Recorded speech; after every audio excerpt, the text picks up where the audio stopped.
defining moment for John, and maybe for all of us who were there in that assembly hall. To be reminded again that we are sometimes invited to acknowledge our limitations. To somehow realize that, as Isaiah and Simon did on their encounter days, that, wow, this is God, and what does that mean when I think about me? Well, initially, and in my face, and emotionally, in every way, it means that I am not God. That I am not the Lord of the universe, that I am not anywhere near that kind of powerful, that there is nothing in me that is pure and holy and perfect. Oh, Lord, I am a sinner. And that is really at the heart of what we need to understand about what it is to be a sinner. That we are not God. That we are not holy. And that we were not created to remain that way. See, when we admit that, when we are able to humble ourselves, when we are able to say, I need help, then we are in a healthy step, in a healthy direction.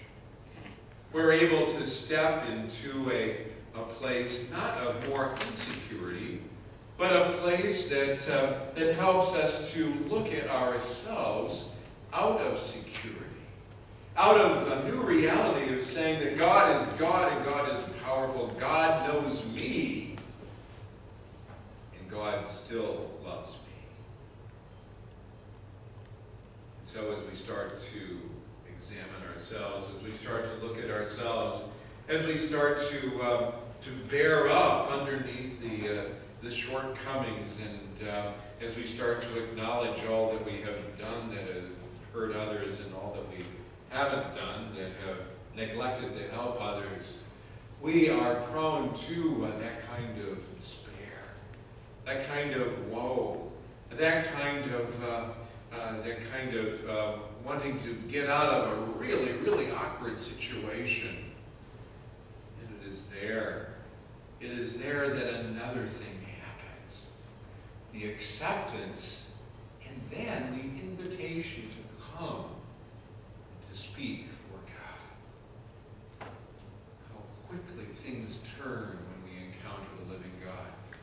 How quickly we are moved from encounter to guilt, to confession, to redemption, and to invitation, and to sending. It's all compressed there in those 8 verses in Isaiah. Who can we send, and who will go for us? God is talking in the royal plural. God is saying that you have a word that needs to go out. Who can do that? And Isaiah realizes that he has been encountered and invited to respond. And because he knows himself, because he is asking for help, he realizes that he is the one that can say, "Here am I, send me." In the book of Isaiah, it's a call story, and the chapters of Isaiah unfold, giving more power, and they're charged with the presence of God. And even today, they bring us into an encounter with that living God. And Simon, the same thing happened to him. That as he is humbled, and as he is despairing, "Go away from me, Lord, I am a sinful person. Go away from me. I'm not worthy to be in your presence." Jesus doesn't say, "Boy, are you right? Man, are you arrogant, and we're just going to circle around and ridicule you a little bit here." Say that? No. Then is that declaration, "You will be a fisher of people. Follow me." And like Isaiah, Simon is invited into that next step, into a redemptive step, into a step that will fulfill his life and bring him a daily encounter with the living God. He drops his net, And the movement is so powerful that others around him drop their nets too, and they follow Jesus.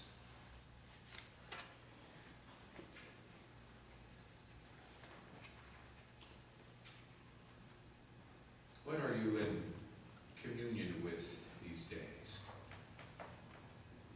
When we come to the table in a few moments, we're invited to be in communion with that kind of revealed God in Jesus.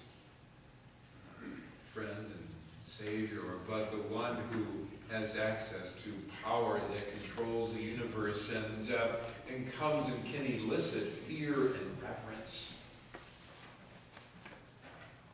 Maybe we're in communion with other things these days.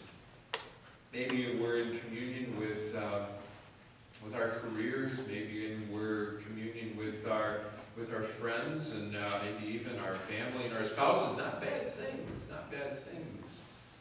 But here, like Isaiah and Simon, things came into their right order.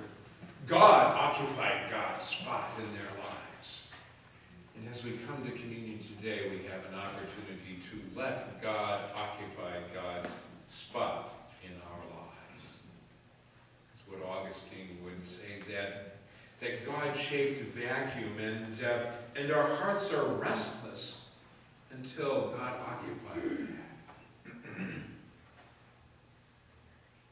Maybe we're in communion with our own opinions. That we're so busy, like Peter, reacting to things that happen around us with complaint and with opinions, that we're at one with our opinions until they sound like convictions. And so until our lives are built around those kinds of opinions that circulate and spin. Maybe we're in communion with our own schedule, our own plans, our own idea of the way things ought to be. Maybe we're at one with a political perspective. Maybe we're at one with the idea of service. Not bad things, but still things that, taken out of order in the wrong spot, are sin. To come to be in communion with the holy, living God is to allow those things to take their rightful place, and for that righteous and powerful God to take his rightful place. By way of invitation, the choir is going to sing for us an anthem, and it's an arrangement of a hymn. Here, O my Lord, I see thee face to face.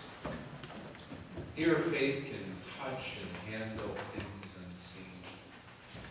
Here would I grasp with firmer hand thy peace, God's peace, and all my weariness upon thee lean. Here would I feed upon the bread of God. Here drink with thee the royal wine of heaven.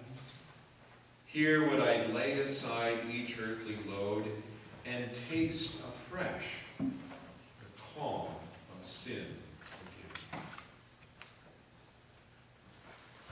The anthem invites us to see that maybe what we are in communion with, what we are in union with, is our own burdens and our own desire to do everything ourselves.